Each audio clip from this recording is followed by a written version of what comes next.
അവന്റെയും പുത്രന്റെയും പരിശുദ്ധാത്മാവിന്റെയും നാമത്തിൽ ആമേൻ. Good morning.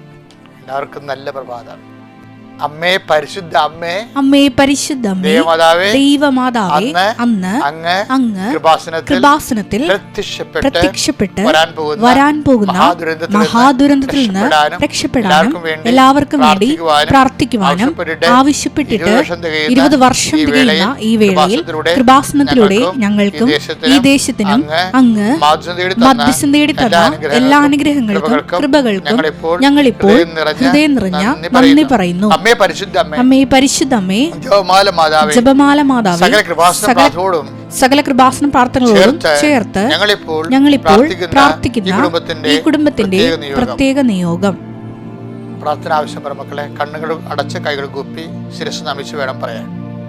അമ്മയുടെ പ്രത്യക്ഷീകരണത്തിന്റെ ഈ ദ്വാദശക വേളയിൽ ഞങ്ങൾക്ക് സാധിച്ചു തരുവാൻ കനിയണമേ. വിശ്വാസ പ്രമാണം. സർവശക്തനായ പിതാവും ആകാശത്തിന്റെയും ഭൂമിയുടെയും സൃഷ്ടാവുമായ ദൈവത്തിൽ ഞാൻ വിശ്വസിക്കുന്നു. അവിടുത്തെ ഏകപുത്രനും ഞങ്ങളുടെ കർത്താവുമായ ഈശോ മിശിഹായിലും ഞാൻ വിശ്വസിക്കുന്നു. ഈ പുത്രൻ പരിശുദ്ധാത്മാവിനാൽ ഗർഭസ്ഥനായി കന്യകാ മറിയത്തിൽ നിന്ന് പിറന്ന് പൊന്തിയോസ് പീലാത്തോസിന്റെ കാലത്ത് പീഡകൾ സഹിച്ച് കുരിശിൽ തറയ്ക്കപ്പെട്ട് മരിച്ച് അടക്കപ്പെട്ട് പാതാളങ്ങളിൽ ഇറങ്ങി മരിച്ചവരുടെ ഇടയിൽ നിന്ന് 3-ാം നാൾ ഉയർത്ത് സ്വർഗത്തിലേക്ക് എഴുന്നള്ളി സർവശക്തിയുള്ള പിതാവായ ദൈവത്തിന്റെ വലതുഭാഗത്തിരിക്കുന്നു. അവിടെ നിന്ന് ജീവിക്കുന്നവരെയും മരിച്ചവരെയും വിധിക്കുവാൻ വരുമെന്നും ഞാൻ വിശ്വസിക്കുന്നു. പരിശുദ്ധാത്മാവിലും ഞാൻ വിശ്വസിക്കുന്നു. വിശുദ്ധ കത്തോലിക്കാ സഭയിലും പുണ്യവാന്മാരുടെ ഐക്യത്തിലും പാപങ്ങളുടെ മോചനത്തിലും ശരീരത്തിന്റെ ഉയർപ്പിലും നിത്യമായ ജീവിതത്തിലും ഞാൻ വിശ്വസിക്കുന്നു. ആമേൻ. സുഖസ്ഥനായ ഞങ്ങളുടെ പിതാവേ, അങ്ങയുടെ നാമം പൂജിതമാകണമേ. അങ്ങയുടെ രാജ്യം വരണമേ. അങ്ങയുടെ തിരുമനസ് സ്വർഗത്തിലെ പോലെ ഭൂമിയിലും ആകണമേ. അന്നു വേണ്ടുന്ന ആഹാരം ഇന്ന് ഞങ്ങൾക്ക് തരണമേ. ഞങ്ങളോട് തെറ്റ് ചെയ്യുന്നവരോട് ഞങ്ങൾ ക്ഷമിക്കുന്നത് പോലെ ഞങ്ങളുടെ തെറ്റുകൾ ഞങ്ങളോടും ക്ഷമിക്കണമേ. ഞങ്ങളെ പ്രലോഭനത്തിൽ ഉൾപ്പെടുത്തരുതേ, തിന്മയിൽ ഞങ്ങൾ രക്ഷിക്കണമേ. ആമേൻ. നന്മ നിറഞ്ഞ മറിയമേ, സ്വസ്തി. കർത്താവ് അങ്ങയുടെ കൂടെ സ്ത്രീകളിൽ അങ്ങ് അനുഗ്രഹിക്കപ്പെട്ടവളാകുന്നു. അങ്ങയുടെ ഉദരത്തിൻ ഫലമായി ഈശോ അനുഗ്രഹിക്കപ്പെട്ടവനാകുന്നു. പരിശുദ്ധ മറിയമേ, തമ്പുരാന്റെ അമ്മേ, പാപികളായ ഞങ്ങൾക്ക് വേണ്ടി ഇപ്പോഴും ഞങ്ങളുടെ മരണസമയത്തും തമ്പുരാനോട് അപേക്ഷിക്കണമേ. ആമേൻ. എൻ്റെ പ്രിയപ്പെട്ടവരെ, നമ്മൾ അനുദിന അനുഗ്രഹ പ്രാർത്ഥനയിലേക്ക് പോവുകയാണ്. ഈ പ്രാർത്ഥനാ സമയത്ത് നിങ്ങൾക്ക് ഏതെങ്കിലും ഒരു പ്രത്യേക വിഷയം ഉണ്ടെങ്കിൽ, ഇപ്പം പരീക്ഷ ഉണ്ടെങ്കിൽ ഹോൾ ടിക്കറ്റ് എടുത്ത് കൈവെക്കാം. ഞാൻ നിങ്ങൾക്ക് സമയം തരികയാണ്. ഹോൾ ടിക്കറ്റ് എടുത്ത് കൈവെക്കാം. പെട്ട് തുറന്നത് എടുക്കുക.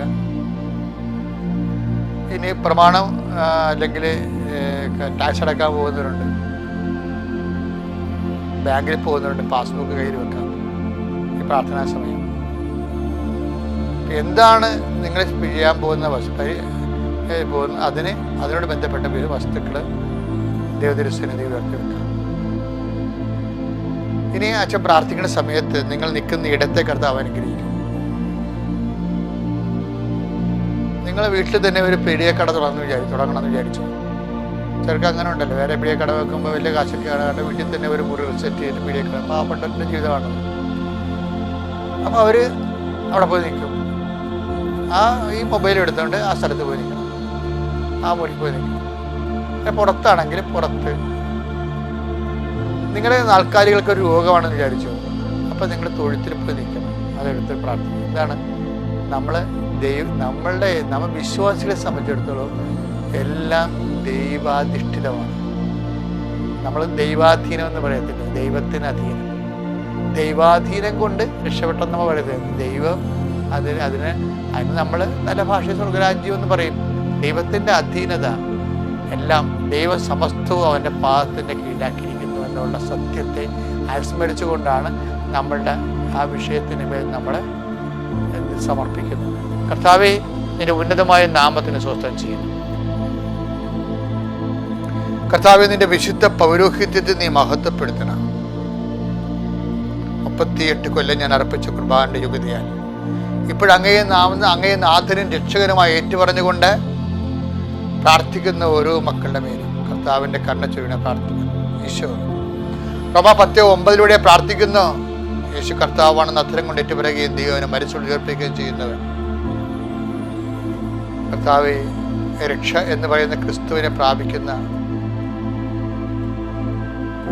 എല്ലാ മക്കളെയും നീ ആ കൃപയിൽ വളർത്തണമെന്ന് പ്രാർത്ഥിക്കുന്നു. കർത്താവെ,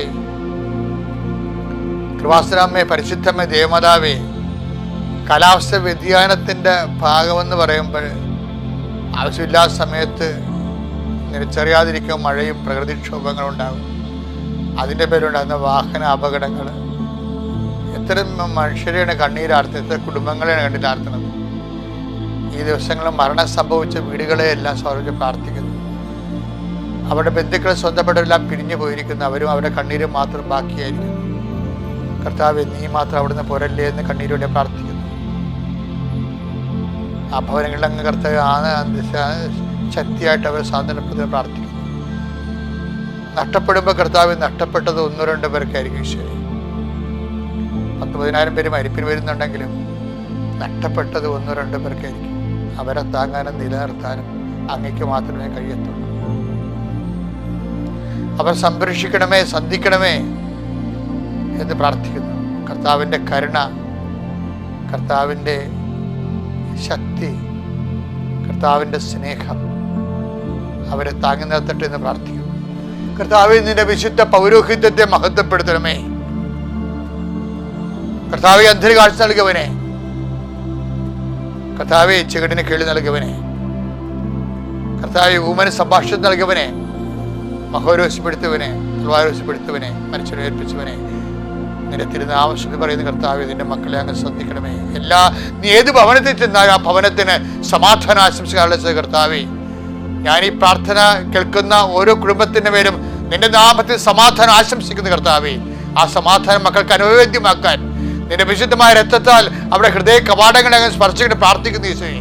അത് ഈജിപ്തിലെ ഭവനങ്ങളിലൂടെ സംഹാരദൂതൻ കടന്നു പോയപ്പോഴേ പെസഹായിലൂടെ കടന്നു പോകുമ്പോഴേ കർത്താവെ, കുഞ്ഞാടിന്റെ രക്തത്തെ കൈമുക്കിയ വാതിൽപ്പടികളുടെ രക്തത്തിന്റെ മുദ്രകൾ കണ്ടപ്പോഴേ അവരെ സ്പർശിക്കാതെ കടന്നുപോയ പോലെ കർത്താവേ, നിന്റെ കരുണ, നിന്റെ വിശുദ്ധമായ രക്തം മക്കളുടെ ഹൃദയത്തെ, ജീവിതത്തെ അങ്ങ് മുദ്ര വെക്കണമേ. സംഹാരം അവരെ കാണാതെ കണ്ട് കടന്നു പോകാൻ ഇടയാക്കണമേ. കർത്താവേ, സുവിശേഷത്തിന്റെ സാക്ഷികളാകാൻ മക്കളെ അങ്ങ് ഒരുക്കണമെന്ന് പ്രാർത്ഥിക്കുന്നു. ഓരോ കാലം കൂടുതൽ സങ്കീർണമാകുമ്പോൾ അമ്മേ, പരിശുദ്ധമ്മ, ദേവമാതാവേ, മക്കളെ അല്ല അമ്മ വളർത്തിയതുപോലെ സുവിശേഷത്തിലെ ഞങ്ങളെ വളർത്തണം. സങ്കീർണമായ കാലത്തെ അതിജീവിക്കാൻ സങ്കീർണമായ ശക്തമായ ആധ്യാത്മിക അഭിഷേകത്താൽ അമ്മേ, അങ്ങയുടെ മക്കളെ സുവിശേഷത്തിൽ വളർത്തണം. നീ എങ്ങനെയാണോ ഉണ്ണീശയെ വളർത്തിയത്, എങ്ങനെയാണോ യേശുവിൻ്റെ കൂടെ രക്ഷാകരമായ എല്ലാ ദിനങ്ങളിലും നീ നടന്നു പോയത്, എങ്ങനെയാണോ ക്രിസ്തുവിൻ്റെ ദൗത്യം പൂർത്തിയാക്കാൻ നീ ക്രിസ്തുവിൻ്റെ ചുവട് നിന്നത്, അമ്മേ, നിന്നെ പോലെ ആരുമില്ല. ദൈവത്തിൻ്റെ കണ്ണ് നിങ്ങളെ ആവശ്യിക്കട്ടെ, ദൈവശക്തിനെ ആവശ്യിക്കട്ടെ. സർവോപരി കർത്താവെ, നിങ്ങളുടെ ഹൃദയത്തിൻ്റെ എല്ലാ ഭാരങ്ങളും യേശു ക്രിസ്തുവിൻ്റെ നാമം നീങ്ങി പോകട്ടെ. യെരമ്യായുടെ പുസ്തകം 33-ാം അധ്യായം 26-ാമത്തെ വാക്യം.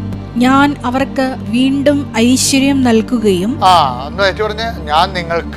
ഞാൻ നിങ്ങൾക്ക് വീണ്ടും ഐശ്വര്യം നൽകുകയും അവരുടെ മേൽ കരുണ ചൊരിയുകയും ചെയ്യും.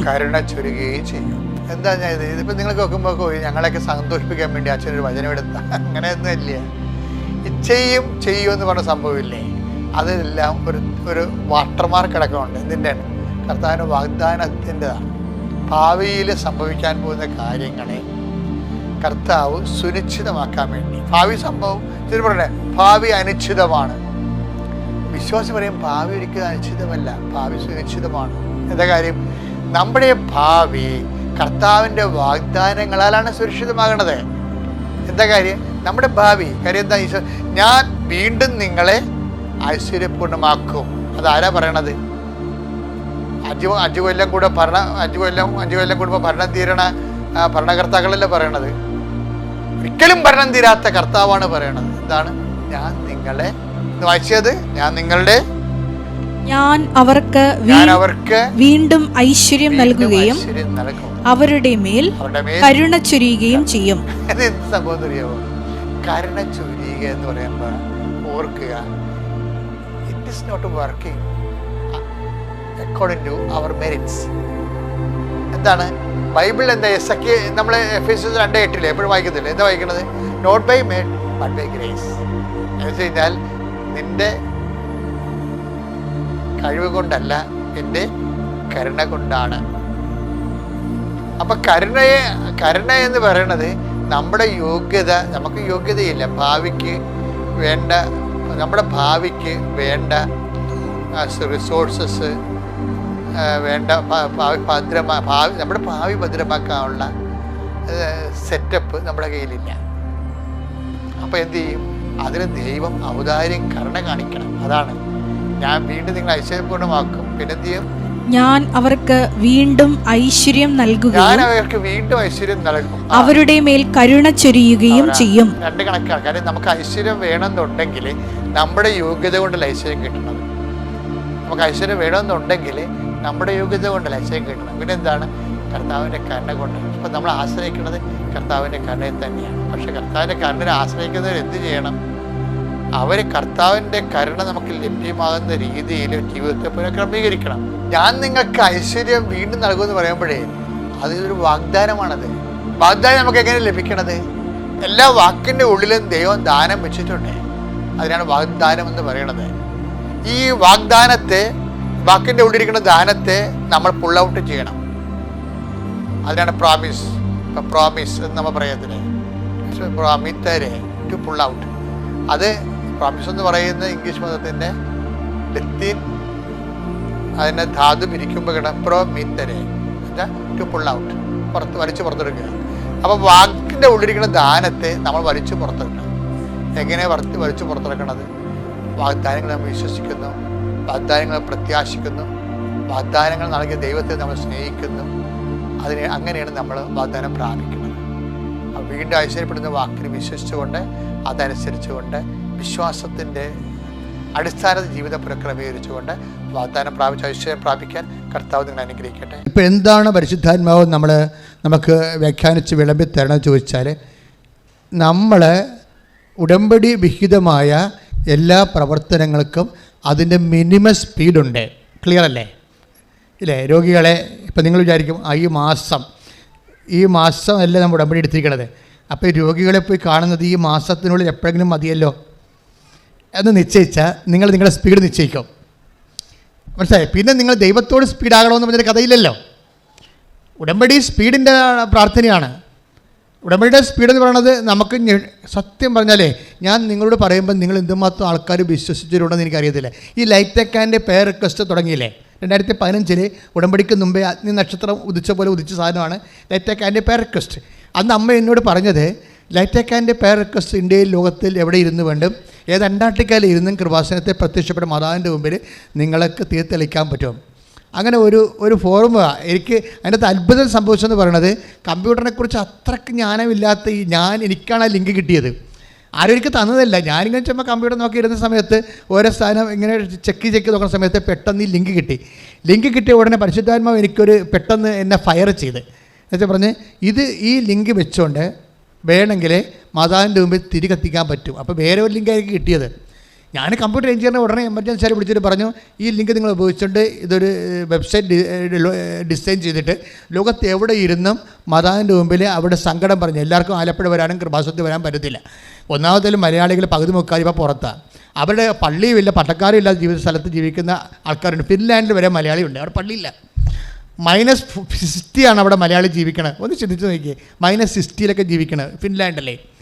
അപ്പോൾ അവിടെ അങ്ങനെയുള്ള ആൾക്കാർക്ക് പ്രെയർ ചെയ്യാനും അവർക്ക് വേണ്ടിയാണ് ഈ ലെറ്റക്കാൻ്റെ പേർ റിക്വസ്റ്റ് അമ്മ തന്നത്. ഇപ്പോൾ എല്ലാവരും അത് ഉപയോഗിക്കുന്നുണ്ട്.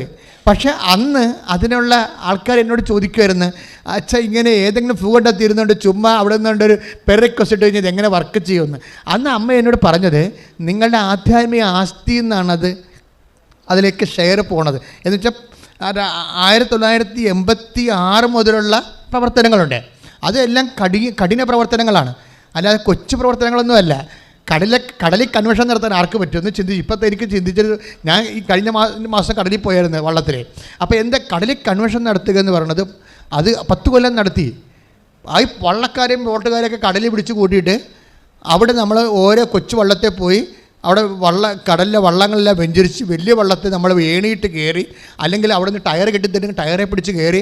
അന്ന് ചെറുപ്പകാലമായിരുന്ന കാരണം അതൊക്കെ എനിക്ക് ചെയ്യണതിന് ഒരു കുഴപ്പമില്ല. പക്ഷേ ഇന്ന് ഓർക്കുമ്പോൾ ചെയ്യാൻ പറ്റത്തില്ല. കാര്യം അല്പം തെറ്റിയാൽ നമ്മൾ കടലിൽ വീണ അത് ഒന്നാമത്തെ ഈ കടലിലെ തിരകൾ ഡിസംബർ മാസം അത് ചെയ്യണത് 1 മീറ്റർ എപ്പോഴും ഇങ്ങനെ പൊങ്ങി തന്നുകൊണ്ടിരിക്കും. അപ്പോൾ നമ്മളിങ്ങനെ കയറുന്ന അനുസരിച്ചിട്ട് ചിലപ്പോൾ ഈ ടയറിൻ്റെ എണ്ണം കൂട്ടി വരേണ്ടി വരും. നല്ല കാറ്റുമായിരിക്കും. എന്നാലും ഈ കാറ്റും കടലിലും കയറി അവിടെ നിന്ന് അവിടെയുള്ള ആൾക്കാരെ കുമ്പസാരിപ്പിക്കും. അതിൻ്റെ അകത്ത് അന്ന് എന്താ വെച്ചാൽ എൻ്റെ തലയിൽ മുഴുവൻ അടിച്ച് കയറിയിരുന്ന സംഭവം, ഒരു മനുഷ്യൻ പോലും എല്ലാവരും വിശുദ്ധി ജീവിക്കണം. അപ്പോൾ അതിനുവേണ്ടി കർത്താവിന് വേണ്ടി ചെയ്ത ജോലിയാണ്. പക്ഷേ അതിനൊക്കെ നല്ല മാർക്ക് കിട്ടി എനിക്ക്. അല്ലെങ്കിൽ പിന്നെ ഇവിടെ നിങ്ങൾ ഇപ്പോഴും ഇരിക്കത്തില്ലല്ലോ. ഇവിടെ കേരളത്തിലെ നവീകരണ ഫീൽഡ് എല്ലാം തളർന്നില്ലേ? എനിക്കറിയാൻ പാടില്ലേ? ഇപ്പോഴും ഇവിടെ എന്തുകൊണ്ടാണ് ഇത്രയും ആറ്റിനടിക്ക് നഷ്ടപ്പെട്ടതുപോലെ നിരന്തരം സാക്ഷ്യം പറയാൻ കാര്യം ആസ്തി ഭദ്രതയാണ്. നല്ല കാലത്ത് കർത്താവിന് വേണ്ടി ആത്മാർത്ഥമായിട്ട് പ്രവർത്തിച്ചു. ഞാൻ അതാണ് നിങ്ങൾക്ക് തന്നിരിക്കണത്. അതുകൊണ്ട് നിങ്ങളും അച്ഛനെപ്പോലെ തന്നെയാണ് പ്രവർത്തിക്കേണ്ടത്. അല്ലാതെ ഉടമ്പടി എടുത്ത് ആക്കാനും വേണ്ടി വെക്കാനും ചേക്കാൻ വിചാരിച്ചുകൊണ്ട് എന്തെങ്കിലുമൊക്കെ ഒപ്പിച്ചുണ്ടാക്കരുത്. That is my point. ഞാനിത് പറയുന്നതിൻ്റെ കാര്യം ഞാൻ വലിയ ആനക്കാര്യം പണ്ട് ചെയ്തതെന്ന് പറയാനല്ല. നിങ്ങളിപ്പോൾ ചെയ്യുന്ന കാര്യം വേഗത ഉണ്ടാകണം. വേഗത വെറുതെ ഉണ്ടാവത്തില്ല. അതെന്ത് ചെയ്യണം? വേഗത വേണമെന്നുണ്ടെങ്കിൽ ദൈവസ്നേഹം വേണം. അതാണ് ഞാൻ ആദ്യം പറഞ്ഞത്. സ്നേഹത്താൽ പ്രവർത്തന നിരതമായ ഗലാത്യർ 5:6 ടേക്ക് ഒന്നൊരു വായിച്ചോ. അത് ശ്രദ്ധിക്കട്ടെ. ഇത് മറന്നു പോകരുത്. ഗലാത്യ 5:6 ഇത് എൻ്റെ സ്നേഹത്തിലൂടെ പ്രവർത്തന നിരതമായ വിശ്വാസമാണ് സുപ്രധാനം. അപ്പോൾ നിങ്ങൾ ഓരോ വർക്ക് ചെയ്യുമ്പോഴേ അതിന് സ്പീഡ് ഉണ്ടാകണമെന്നതിൻ്റെ കാര്യം. സ്പീഡ് കുറയുന്നുണ്ടെങ്കിൽ അതിനർത്ഥം സ്നേഹം കുറയുന്നുണ്ടെന്നാണ്. മനസ്സിലായില്ലേ?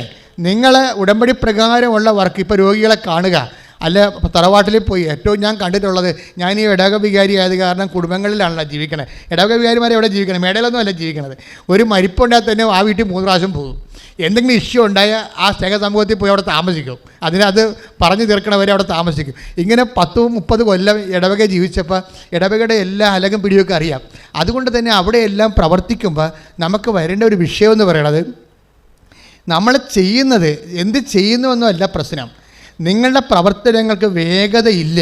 ഇപ്പോൾ തറവാട്ടിലൊക്കെ നമ്മൾ ഈ വീട് വെഞ്ചരിക്കാൻ ചെല്ലുമ്പോഴൊക്കെ അവിടെയുള്ള നല്ല അപ്പന്മാരെയൊക്കെ അവർ കൊണ്ട് ചാർത്തിലാണ് പല വീട്ടിലും കിടത്തിയിരിക്കണത്. അവരൊന്നും മിണ്ടത്തില്ല. മിണ്ടിയിട്ട് കാര്യമില്ല. മിണ്ടിക്കഴിഞ്ഞാൽ പിന്നെ ഉള്ള പോലും വെച്ചതുപോലും കിട്ടത്തില്ല. അതുകൊണ്ട് മിണ്ടാതെ ഇങ്ങനെ കുറേ പ്രേതം കണക്ക് മനുഷ്യർ ചാർത്തുകളൊക്കെ. പണ്ട് ഇവർ അപ്പനാണെന്നാണ് പറയണത്. ഇവർ അപ്പനെന്ന് ഇപ്പോൾ വിളിക്കുന്നതാണെന്ന് അറിയത്തില്ല. പണ്ട് ഇവർ അപ്പൻ്റെ റോളിൽ വർക്ക് ചെയ്യുന്ന ആൾക്കാരാണ്.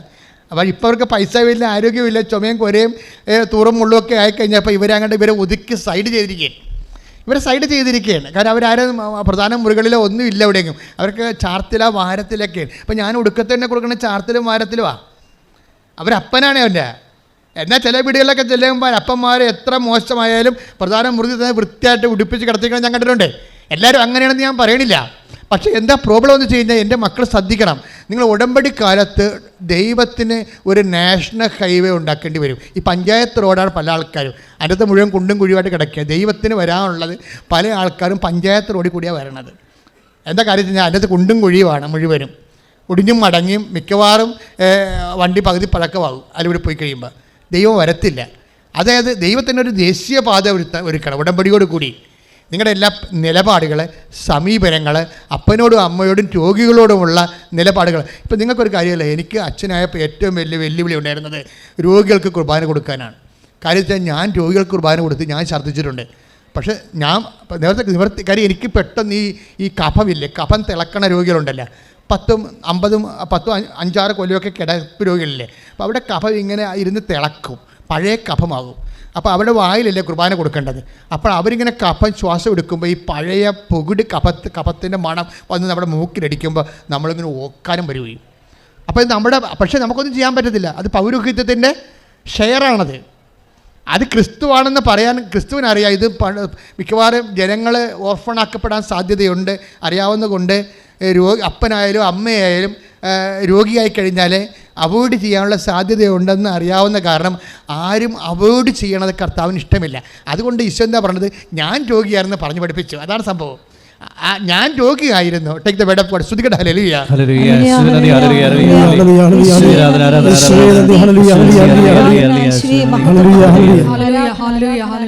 മത്തായി 25:36. മത്തായി 25:36. ഞാൻ രോഗിയായിരുന്നു, നിങ്ങൾ എന്നെ സന്ദർശിച്ചു. Praise the Lord. അതാണ് സംഭവം. അതായത് അപ്പനായാലും അമ്മയായാലും രോഗിയായി കഴിഞ്ഞാൽ അവോയ്ഡ് ചെയ്യുമെന്ന് ഈശോയ്ക്ക് അറിയാം. അതുകൊണ്ട് അപ്പനല്ല, ആരായാലും ഒരു രോഗിയും അപരിചിതനായ രോഗിയായ പോലും അവോയ്ഡ് ചെയ്യപ്പെടരുത്. ഇത് ഈശോയുടെ ദിവ്യത്വത്തിൻ്റെ ഒരു തിളക്കമാണിത്. നമ്മൾ ഈശോയുടെ ദിവ്യത്വത്തിലേക്ക്, ലോകത്ത് കുറേ ദൈവങ്ങളുടെ പേരിൽ കുറേ വേഷങ്ങളില്ലേ, അതൊക്കെ നോക്കുമ്പോൾ ഈശോയിലേക്ക് വരുമ്പോൾ നമ്മൾ ഞെട്ടിപ്പോണതാണ്. ദൈവിക ആന്തരികതയാണ് എന്ന് വെച്ച് കഴിഞ്ഞാൽ അപരിചിതനായ രോഗിയായാൽ പോലും സംരക്ഷിക്കപ്പെടുമെന്നുള്ളത് ദൈവത്തിൻ്റെ സ്നേഹ മനസ്സാണ്. കൈയ്യെട്ടിച്ച് കർത്താവിനല്ലേ.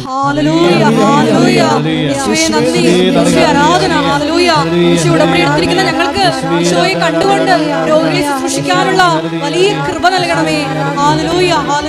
ശുദ്ധ പരമ ദിവ്യകാരുണ്യത്തിന് ആരാധനയും സ്തുതിയും പുകഴ്ചയും ഉണ്ടായിരിക്കട്ടെ. ഞാൻ രോഗിയായിരുന്നു എന്ന് കണ്ടാൽ, അപരിചിതനായ രോഗി ഗവൺമെൻറ് ആശുപത്രിയിൽ താമസിക്കുന്ന ആളായാലും ശരി, ഈശോ എന്താ പറയണത്? അത് ഞാനായിട്ടാണ് നീ കാണേണ്ടത്. അപ്പോൾ എന്നാ പറ്റും? നിനക്ക് എന്നോടുള്ള സ്നേഹമായിരിക്കണം ആ രോഗിയെ ചികിത്സിക്കാനുള്ള സ്പീഡ് നിശ്ചയിക്കേണ്ടത്. മനസ്സിലായി? സ്പീഡാണ് വിഷയം. നമ്മളുടെ പല കാര്യങ്ങളും താമസിക്കാൻ കാരണം നമ്മൾ ഉടമ്പടി പ്രവർത്തനങ്ങളിൽ സ്പീഡില്ലാത്ത കൊണ്ടാണ്. ഉടമ്പടി പ്രവർത്തനങ്ങളിൽ നമ്മൾ നാളത്തേക്ക് മാറ്റിവെക്കും. ഓരോ കാര്യം അത് നാളെ ചെയ്യാം, അടുത്ത ആഴ്ച ചെയ്യാം, എപ്പോഴും ചെയ്താൽ മതിയല്ല, ഈ മാസം ചെയ്താൽ മതിയല്ലോ എന്ന് വരുമ്പോൾ എന്താ പ്രശ്നം വെച്ച് കഴിഞ്ഞാൽ, അങ്ങനെ ഒരു ഫോർമാറ്റാണ് നിനക്കുള്ളെങ്കിൽ അത് ശരിക്കും പറഞ്ഞാൽ മാനുഷികമായ ഒരു രീതിയിലാണ് നിങ്ങൾ യേശുവിനെ കാണുന്നത്. അപ്പോസ്തലന്മാർ ഒരു കാലത്തും മാനുഷികമായ രീതിയിലാണ് യേശുവിനെ കണ്ടത്. പിന്നീട് തെറ്റ് മനസ്സിലായപ്പോൾ പൗലോസ് പറയും, ഞങ്ങളിനി ഒരിക്കലും മാനുഷികമായ രീതിയിൽ യേശുവിനെ കാണത്തില്ല. Take the word of God. മാനുഷികമായ രീതിയിൽ. ശ്രദ്ധിക്കട്ടെ. ഹല്ലേലൂയ. 2 കൊരിന്തോസ് 5:16. 2 കൊരിന്തോസ് 5:16. അതിനാൽ ഇപ്പോൾ മുതൽ ഞങ്ങൾ ആരെയും മാനുഷികമായ കാഴ്ചപ്പാടിൽ വീക്ഷിക്കുന്നില്ല. ഒരിക്കൽ ശ്രദ്ധിക്കട്ടെ. അതായത് എന്താ പറയണത്? നമ്മൾ ഒരു സ്വാഭാവികമായ ആദ്യ ഘട്ടത്തിൽ ആൾക്കാരെ വീക്ഷിക്കുന്നത് മാനുഷികമായ കാഴ്ചപ്പാടിലാണ്. രോഗികളെ രോഗികളായിട്ടും ഓരോരോ നിൻ്റെ ജാതി അല്ലാത്തവരെ മറ്റു ജാതിക്കാരെ ആ ജാതിക്കാരായിട്ടും ഈ രീതി മാനുഷികമായിട്ടാണ് ജനങ്ങളെ കാണുന്നത്. പക്ഷെ ക്രിസ്തുവിനെ നീ സ്വീകരിച്ചാൽ പിന്നെ മാനുഷിക വീക്ഷണം അസ്തമിക്കണം. മനസ്സിലായില്ലേ? വായിച്ചോളൂ. അതിനാൽ ഇപ്പോൾ മുതൽ ഞങ്ങൾ ആരെയും മാനുഷികമായ കാഴ്ചപ്പാടിൽ വീക്ഷിക്കുന്നില്ല. അതിനാൽ ഇപ്പോൾ മുതൽ ഞങ്ങൾ ആരെയും മാനുഷികമായ കാഴ്ചപ്പാടിൽ വീക്ഷിക്കുന്നില്ല. ഒരിക്കൽ ഞങ്ങൾ മാനുഷികമായ കാഴ്ചപ്പാടിൽ ക്രിസ്തുവിനെ വീക്ഷിച്ചിരുന്നെങ്കിലും ഇനി ഒരിക്കലും അങ്ങനെ ചെയ്യുകയില്ല. അതായത് ക്രിസ്തുവിനെ പോലും മാനുഷികമായ കാഴ്ചപ്പാടിൽ ഒരു കാലത്ത് സാവൂള് അയാൾ പൗലോസ് മുമ്പുള്ള കാര്യമാണ് പറയണത്, അങ്ങനെ വീക്ഷിച്ചിരുന്ന് അതിനുള്ള സാധ്യതയുണ്ട്. ഈ വീക്ഷണം പരികർമ്മം ചെയ്തിട്ടുണ്ടോ എന്ന് നോക്കണം, പരിവർത്തനം ചെയ്തിട്ടുണ്ടോ. നിങ്ങൾ ഒത്തിരിയേറെ പേര് ജോലി കർത്താവിന് വേണ്ടി ചെയ്യുന്നു, പക്ഷേ കാഴ്ചപ്പാട് നോക്കണം, കാഴ്ചപ്പാട് മാറിയിട്ടുണ്ടോ എന്ന് നോക്കണം. ക്രിസ്തുവിനെ ദൈവികമായ കാഴ്ചപ്പാടിൽ വീക്ഷിച്ചാൽ മാത്രമേ കർത്താവിൻ്റെ വചനങ്ങളെ ദൈവവചനമായിട്ട് മനസ്സിലാകത്തുള്ളൂ, അല്ലെങ്കിൽ കർത്താവിൻ്റെ വചനത്തെ മാനുഷിക വചനമായിട്ട് മനസ്സിലാകത്തുള്ളൂ. മനസ്സിലായില്ലേ? ഇവിടെ യുക്തിവാദികൾ എന്താ ചെയ്യണത്? കർത്താവിൻ്റെ വചനത്തെ മാനുഷിക വചനമായിട്ടാണ് കാണുന്നത്. ഈശോയെ ദൈവമായിട്ട് കാണാത്ത എല്ലാ ആൾക്കാരും ദൈവവചനത്തെ മനുഷ്യൻ്റെ വചനമായിട്ടാണ് കാണുന്നത്. അപ്പോൾ എന്താ പ്രശ്നം വെച്ചാൽ, വചനത്തെ മനുഷ്യൻ്റെ വചനമായിട്ട് കണ്ടാലുള്ള കുഴപ്പം വെച്ചാൽ ആ വചനത്തിൻ്റെ റിട്ടേൺസേ ഉണ്ടാകത്തുള്ളൂ. കാര്യം വെച്ച് കഴിഞ്ഞാൽ പ്രവാചകനായി കരുതുന്നവന് പ്രവാചകന്റെ പ്രതിഫലം. മത്തായി 10:41. പ്രവാചകനായി സ്വീകരിക്കുന്നവന് പ്രവാചകന്റെ പ്രതിഫലവും നീതിമാനായി സ്വീകരിക്കുന്നവന് നീതിമാന്റെ പ്രതിഫലവും ലഭിക്കുന്നു. അപ്പം നമ്മുടെ കാഴ്ചപ്പാട് എന്താണെന്നാണ് പ്രശ്നം. ഉടമ്പടി എടുത്താലും കാഴ്ചപ്പാട് മാറുന്നില്ലെങ്കിൽ അനുഭവങ്ങൾ തളരാൻ സാധ്യതയുണ്ട്. മനസ്സിലായില്ലേ? ക്രിസ്തുവിനെ ദൈവമായി കാണാത്തോളം കാലം ക്രിസ്തുവിൻ്റെ വചനങ്ങളെ ദൈവവചനമായിട്ട് കാണാൻ പറ്റത്തില്ല. അതുകൊണ്ട് തന്നെ നമ്മുടെ കാഴ്ചപ്പാടുകൾ അഭിഷേകപൂരിതമാകാൻ വേണ്ടി ശിരസിൽ കൈവച്ചുകൊണ്ട് പ്രാർത്ഥിക്കുക. ഒരു കൈ ശിരസിൽ വെച്ച് പ്രാർത്ഥിക്കുക. അച്ഛനോട് ചേർന്ന് പ്രാർത്ഥിക്കുക. കർത്താവ് ദൈവമേ, അങ്ങയുടെ തിരുമുറുവാർന്ന വലത്ത് കരം എന്റെ പാവപ്പെട്ട ശിരസിൽ വെക്കണമേ. എന്റെ ആന്തരിക ബോധ്യങ്ങളിലെ നിന്റെ ദൈവികതയെക്കുറിച്ചുള്ള പൂർണ്ണ അറിവാൽ എന്നെ അഭിഷേകം ചെയ്യണമേ. അതുവഴി അങ്ങയുടെ വചനത്തിന്റെ മുഴുവൻ ശക്തിയും അനുഭവിക്കുവാൻ എന്നെ പ്രാപ്തമാക്കണമേ. ശ്രദ്ധിക്കട്ടെ.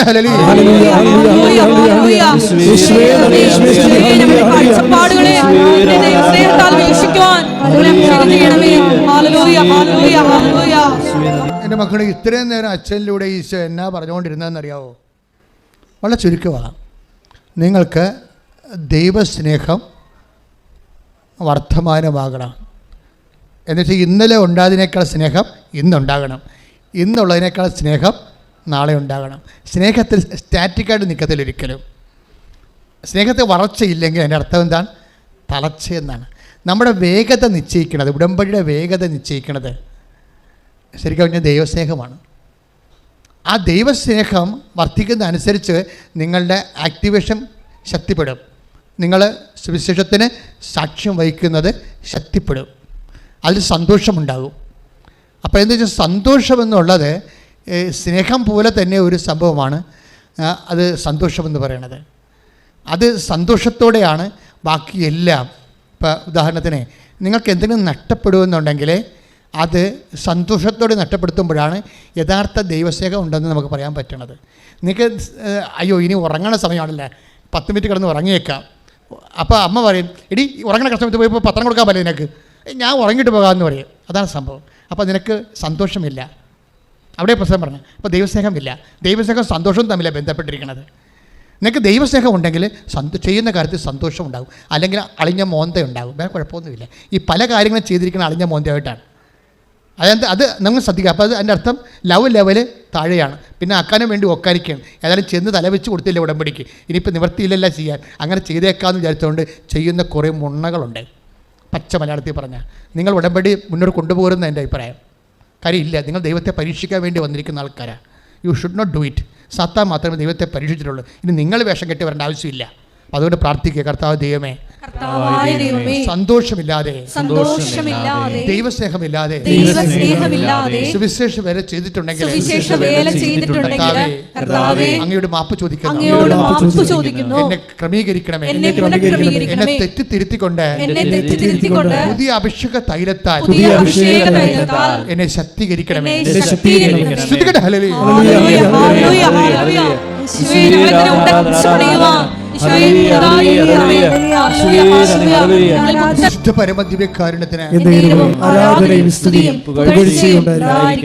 ക്രിസ്തുവിനെ നിധിയായിട്ട് കാണാത്തോളം കാലം നിങ്ങൾക്ക് സന്തോഷം ഉണ്ടാകത്തില്ല.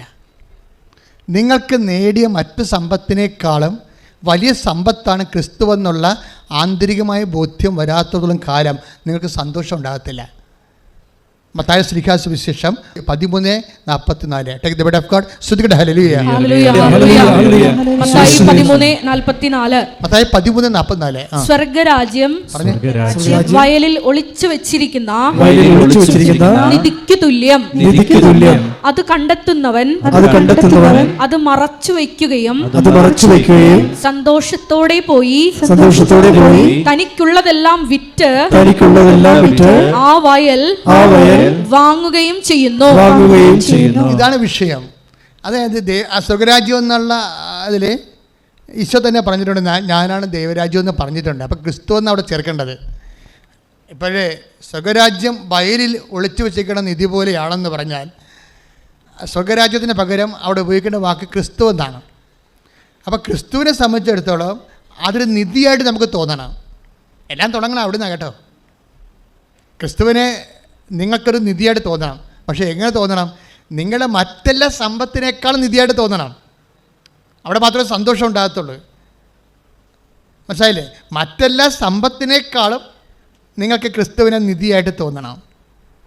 അപ്പോഴാണ് നിങ്ങളുടെ ഉറക്കമോ നിങ്ങളുടെ സമ്പത്തോ സന്തോഷത്തോടെ കൊടുക്കാൻ പറ്റത്തുള്ളൂ. അല്ലെങ്കിൽ ക്ലേശിച്ചും സങ്കടപ്പെട്ടും ഒക്കെ മ്ലാനമായിട്ടേ കൊടുക്കത്തുള്ളൂ. അതാണ് വിഷയം വരുന്നത്. അപ്പം നിങ്ങൾ എങ്ങനെയാണ് നിങ്ങളുടെ ജോലി ചെയ്യണം നോക്കണം.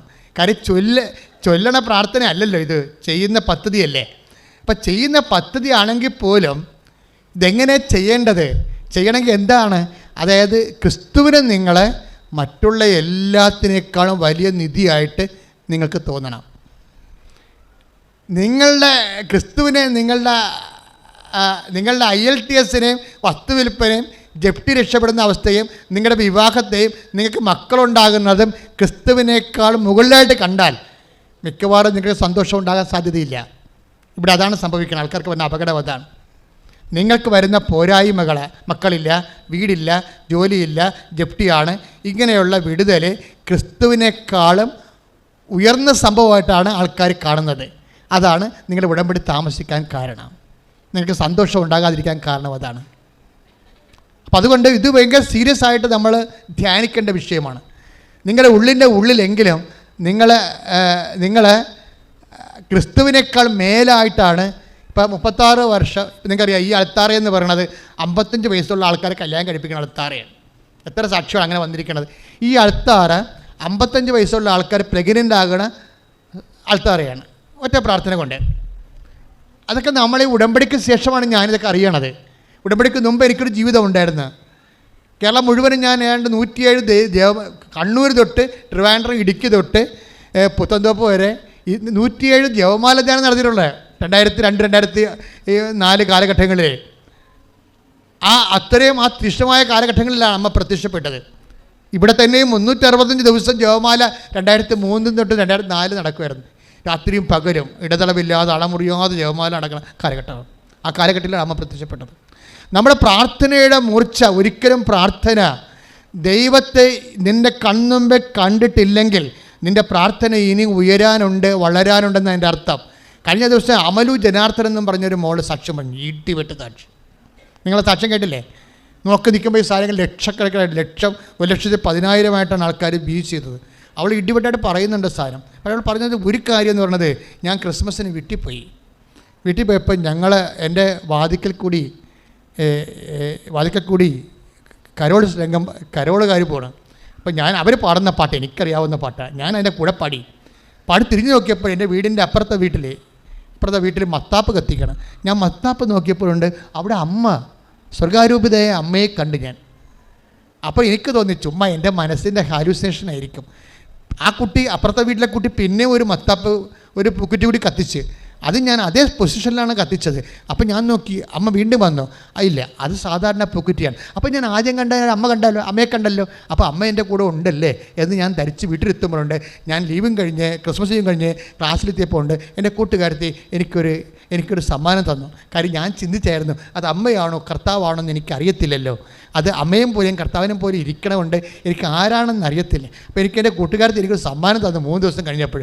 അപ്പോഴുണ്ട് ഞാൻ മത്താപ്പിൽ പിരിഞ്ഞു നിന്ന ആ വെളുത്ത രൂപത്തെ തന്നെയാണ് എനിക്ക് സമ്മാനമായി കിട്ടിയത്. അപ്പോൾ എനിക്ക് മനസ്സിലായി അമ്മ എൻ്റെ കൂടെ ഉണ്ടെന്ന്. ശ്രുതികട്ടെ ഹല്ലേലൂയ.